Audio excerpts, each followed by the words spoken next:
जैसे इसको हम अगर अल्फ़ाबेट के बारे में बताएंगे कि A to Z 26 लेटर रखी है तू ध्यान रे, शेष बचे छै जे कंसोनेंट समझ है तू। को आपदा से निपटने के गुर बताए जाते हैं। तमाम बिंदुओं को भी मैं गीत गा करके बच्चों को बताता हूँ।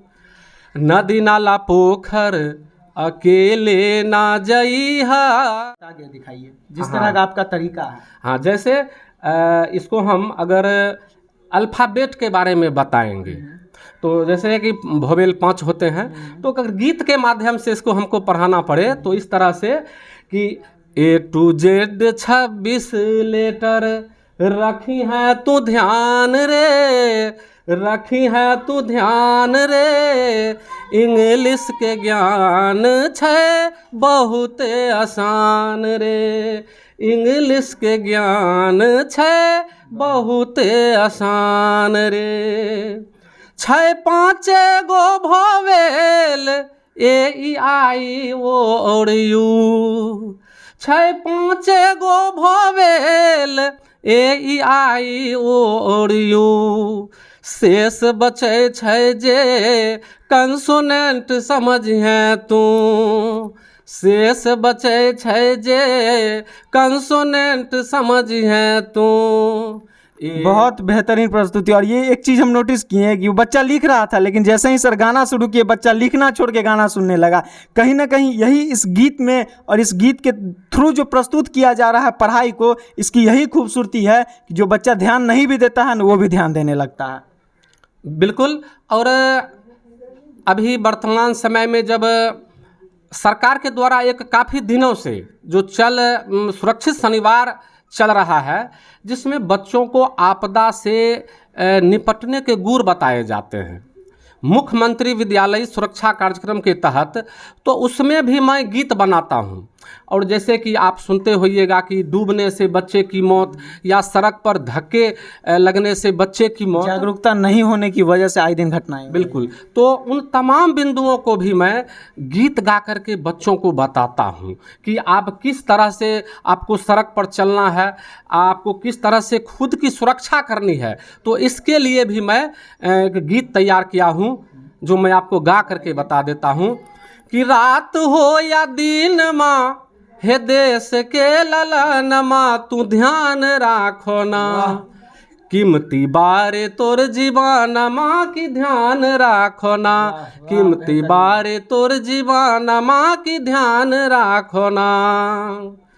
नदी नाला पोखर अकेले ना जइहा, प्रायः ऐसा सुनने में आता है कि हाँ, नदी में डूबने से बच्चे की मौत, तो इसलिए बच्चे को इस चीज़ का ज्ञान नहीं है, वो लापरवाही में जा रहा है। इसलिए मैं कहता हूँ कि नदी नाला पोखर अकेले ना जई हो, कभी अकेले ना डुबकी लगई हो, गांठ बांध राखिले तू, गांठ बांध राखिले तू, हमरो बचनमा की ध्यान राखो ना, कीमती बारे तोर जीवानमा की ध्यान राखो ना, कीमती बारे तोर जीवानमा की ध्यान राखो ना।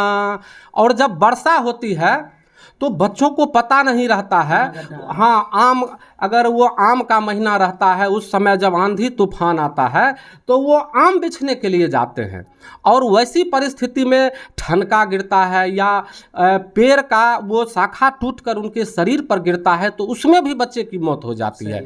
इसीलिए मैं कहता हूँ ठनका आवाज सुनी बाहर ना जइहा, बिजली के तार से तू अलगा ही रहिहा। बिजली से भी काफ़ी खतरा हो रहा है, हर घर में बिजली है, और बच्चे उसमें प्लकिंग के समय काफ़ी मतलब उससे हाँ उस समय काफ़ी क्षति होती है। इसीलिए मैं बच्चों को कहता हूँ ठनका आवाज सुनी बाहर ना जइहा, बिजली के तार से तू अलगा ही रहिहा, भींगे न पाए कबहू, भींगे न पाए कबहू, माई के नया नमा की ध्यान राखो ना, कीमती बारे तोर जीवन माँ की ध्यान राखो ना। तमाम तरह का जो ये बातें हैं उनको मैं प्रयास करता हूं कि इनको हम गा करके बता दें ताकि बच्चे अधिक रुचि लें, उस चीज को समझ सकें। हाँ, क्योंकि ये बहुत ज़रूरी है। और अगर एक बार वो इस आपदा के शिकार हो गए तो होता है क्या, कभी कभी उनकी जान भी चली जाती है, उसके पास अब जीवन जीने का कोई विकल्प नहीं बचता है। परिवार पे, बच्चे के माँ बाप पे बिल्कुल बिल्कुल। अब जिनके एक ही पुत्र हैं तो वो तो बेसहारा हो गया। तो पढ़ाई के साथ साथ, किताबी ज्ञान के साथ साथ बचाव की भी जानकारी देना बहुत ज़रूरी है। और मैं ऐसा अपने विद्यालयों के बच्चों को ही नहीं केवल, बल्कि जहाँ भी जाते हैं और बच्चों का समूह मैं देखता हूँ तो इन तमाम तरह की जो मेरे द्वारा रचित गीत है उसको मैं गा के बताता हूँ। और ज़रूरी है कि इनके जैसे शिक्षकों को प्रोत्साहन मिले और आगे बढ़ाया जाए, तभी और लोग भी इस चीज़ को करने का सोचेंगे।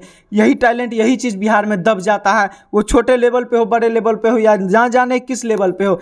भ्रष्टाचार बढ़ेगा तो वो बढ़ता चला जाएगा, लेकिन ऐसा टैलेंट नहीं बढ़ पा रहा है। इनके जैसे शिक्षकों की बिहार में ज़रूरत है। हम बस यही अपील करना चाहेंगे।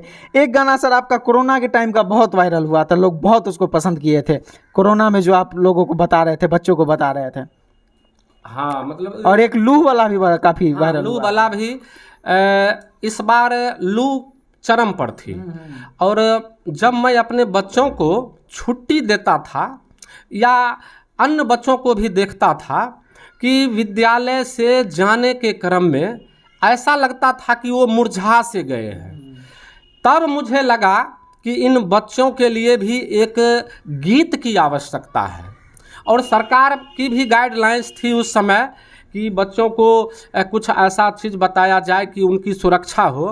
तब मैंने उन तमाम गाइडलाइंस को गीत में पिरो दिया और एक गीत बनाया था कि ना जाना ना जाना ना जाना ना जाना, जब धूप रहे खूब तेज तो बाहर ना जाना, जब धूप रहे खूब तेज तो बाहर ना जाना, खुद को रखना घर में सहेज कि बाहर ना जाना। और कहीं ना कहीं बच्चे ये चीज़ समझ के इस पे अमल भी किए हैं। बिल्कुल। मैंने इसमें तमाम जो वो एहतियात थे कि आप जैसे नॉन वेज का प्रयोग ना करें, छाता लगाएं, अधिक मात्रा में आप पानी पिएं, चप्पल का प्रयोग करें, तो ये तमाम तरह के ये चीज़ मानते हैं सर कि इस चीज़ को अगर बोल बोल के समझाया जाता है कि बाहर नहीं जाओ, ये नहीं करो, वो नहीं करो, तो बच्चा इतना बेहतरीन तरीके से समझ पाता, प्रभावी नहीं होता। लेकिन जब गा के बताते हैं तो बच्चे उसमें रुचि लेते हैं और उस बात को वो केयर करते हैं। इसीलिए मैंने गा करके पढ़ाने का जो काम है वो अधिक मैं करता हूँ। तो बस यही विनती करना चाहेंगे यहाँ की सरकार से और यहाँ के सिस्टम से कि ऐसे शिक्षकों को बढ़ावा मिले, ताकि आने वाले दिन में इस तरह की शिक्षा व्यवस्था बिहार में बनी रहे। और दिन पे दिन लाचार जिसको कहा जा रहा है, शिक्षा व्यवस्था को लाचार कहा जा रहा है, उसमें कहीं ना कहीं बढ़ोतरी हो और सुधार हो। बाकी हमारा ये प्रयास आपको कैसा लगा कमेंट सेक्शन में अपनी राय जरूर दीजिएगा, और इनके जैसे शिक्षकों के बारे में आपका क्या सोचना है एक बार कमेंट सेक्शन में जरूर बताइएगा। जय हिंद।